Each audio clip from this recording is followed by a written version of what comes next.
अस्सलाम वालेकुम। उम्मीद है कि आप सब ठीक ठाक होंगे। मैं भी अल्लाह के लोगों से ठीक हूँ। सेज बना रहे हैं खीर गाजर गाजर से धो के रखे ने, इन्होंने कष्टा लेना। चावल भी असी धो के रखे ने, ऐसी खीर बनाने पा देंगे।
सारे में सिखा लेने आती है।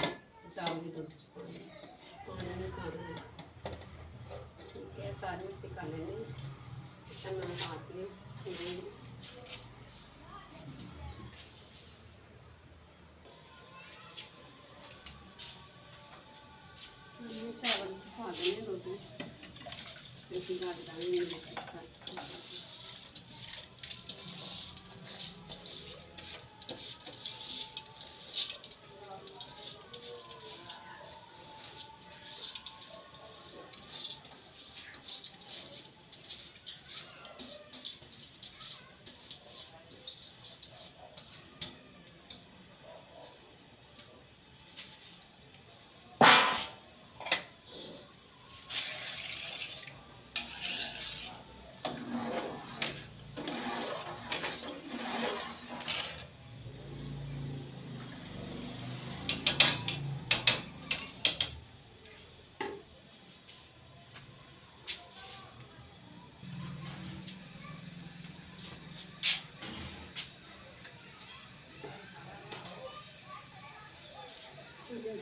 पा देने गाजर। फिर इसे अच्छी तरीके बनाना है, हलाई जाना है। खीर नाल बहुत ज़्यादा लग जाती है, अच्छे तरीके खाना है। ऐसे मैंने तो पानी गाजर मूली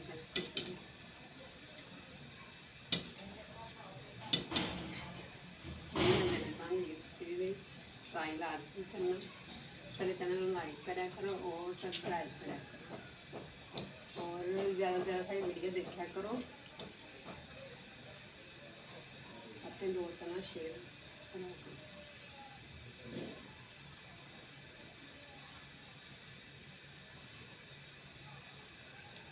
ऐसे गाजर में पा कर हम अच्छे तरीके पकाना।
ਹਾਂਜੀ ਖੀਰ ਸਾਡੀ ਹੁਣ ਹੋਣੀ ਸੰਘਣੀ ਹੁਣ ਅਸੀਂ ਨਾ ਚੀਨੀ ਪਾ ਕੇ ਫਿਰ ਅਸੀਂ ਘੋਟ ਲੈਂਦੇ ਹਾਂ ਅੱਛੇ ਤਰੀਕੇ ਨਾਲ ਤੇ ਨਾਲ ਲੱਗਣਾ ਸ਼ੁਰੂ ਹੋ ਗਈ ਇਹਨੂੰ ਹਿਲਾਈ ਜਾਣਾ ਹੁਣ ਨਾਲ ਨਹੀਂ ਲੱਗਣੀ ਨਾਲ ਲੱਗ ਜਾਏਗੀ ਸੜ ਜਾਏਗੀ ਦਾ ਜ਼ੈਕਾ ਫਿਰ ਖਰਾਬ ਹੋ ਜਾਏਗਾ ਸਮੈਲ ਆਏਗੀ ਸੜੇ ਦੀ ਨਾਲ ਨਹੀਂ ਲੱਗਣ ਦੇਣਾ ਚੀਨੀ ਪਾ ਲੈਂਦੇ ਹਾਂ ਫਿਰ ਅਸੀਂ ਇਹਨੂੰ ਅੱਛੇ ਤਰੀਕੇ ਨਾਲ ਘੋਟ ਲੈਣਾ घी मेवा पा लेना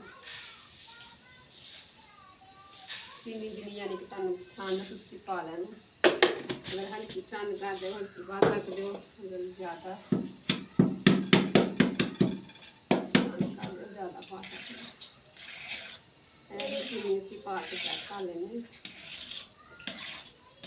घोट लेंगे तरीके नाल नहीं लगेगा ठीक अगर नाल लग जाएगी खराब हो जाएगी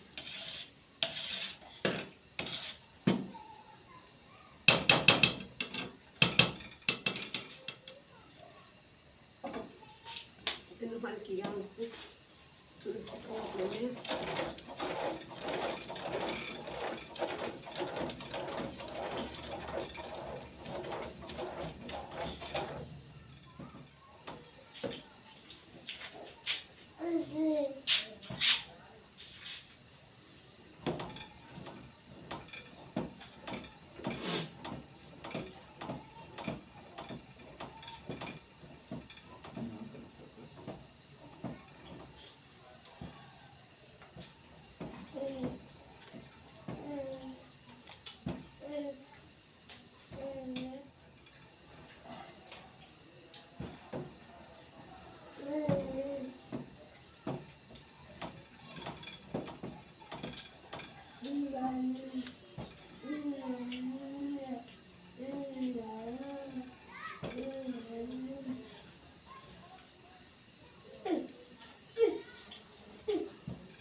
ਅਸੀਂ ਨਾ ਹੁਣ ਅੱਛੇ ਤਰੀਕੇ ਨਾਲ ਘੋਟ ਲੈਣਾ ਅੱਛੇ ਤਰੀਕੇ ਨਾਲ ਇਸ ਤਰ੍ਹਾਂ ਘੋਟ ਕੇ ਚੀਨੀ ਅਸੀਂ ਪਾ ਦਿੱਤੀ ਹੈ ਚੀਨੀ ਤੁਸੀਂ ਚੈੱਕ ਕਰ ਲਈ ਅਗਰ ਤੁਹਾਨੂੰ ਥੋੜੀ ਲੱਗੇ ਆਪਣੀ ਜਿਸ ਤਰ੍ਹਾਂ ਤੁਸੀਂ ਪਸੰਦ ਕਰਦੇ ਹੋ ਆਪਣੇ ਹਿਸਾਬ ਨਾਲ ਚੀਨੀ ਪਾ ਲੈਣੀ ਹੈ ਫਿਰ ਬਾਅਦ ਵਿੱਚ ਘੋਟ ਕੇ ਗਿਰੀ ਮੇਵਾ ਪਾ ਦੇਣਾ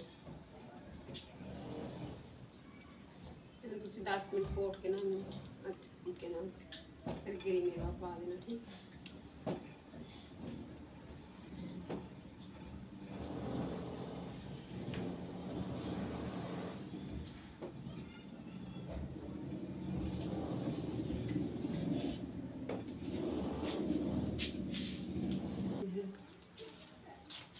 ਅਸੀਂ ਹੁਣ ਇਹਦੇ ਵਿੱਚ ਗਿਰੀ ਮੇਵਾ ਪਾ ਦੇਣਾ ਇਹ ਗਿਰੀ ਮੇਵਾ ਇਹਦੇ ਵਿੱਚ ਅਸੀਂ ਪਾ ਦੇਣਾ ਠੀਕ ਹੈ ਹੁਣ ਅਸੀਂ ਹਿਲਾ ਲੈਂਦੇ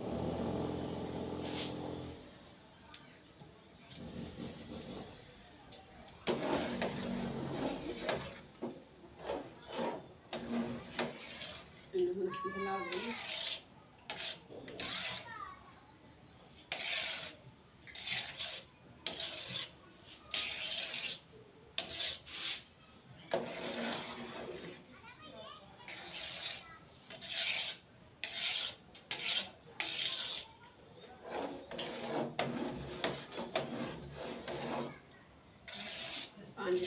पकाना खीर तैयार होगी साढ़े चैनल लाइक करा करो और सब्सक्राइब करा करो साड़ी वीडियो में ज़्यादा से ज़्यादा देखा करो अपने दोस्तों में लाजमी शेयर करा करो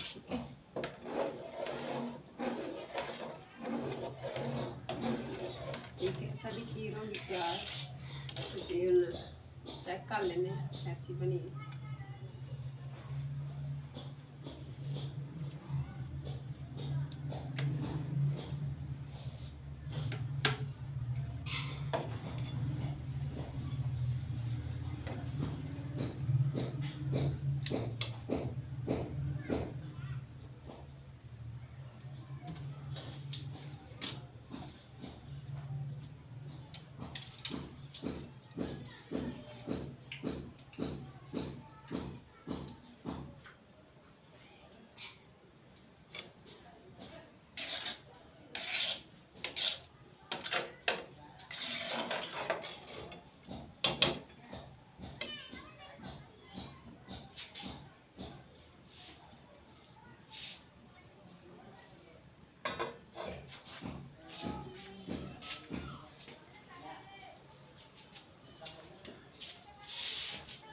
ਸਾਡੀ ਖੀਰ ਤਿਆਰ। ਸਾਡੇ ਚੈਨਲ ਨੂੰ ਲਾइक और शेयर करो और सब्सक्राइब करो, अपने दोस्तों ने शेयर लाजमी करना। और सर्दियों की डिश है तो उसे ज़रूर ट्राई करनी, ठीक है। ओके, अल्लाह हाफिज़, दुआवां च याद रखना।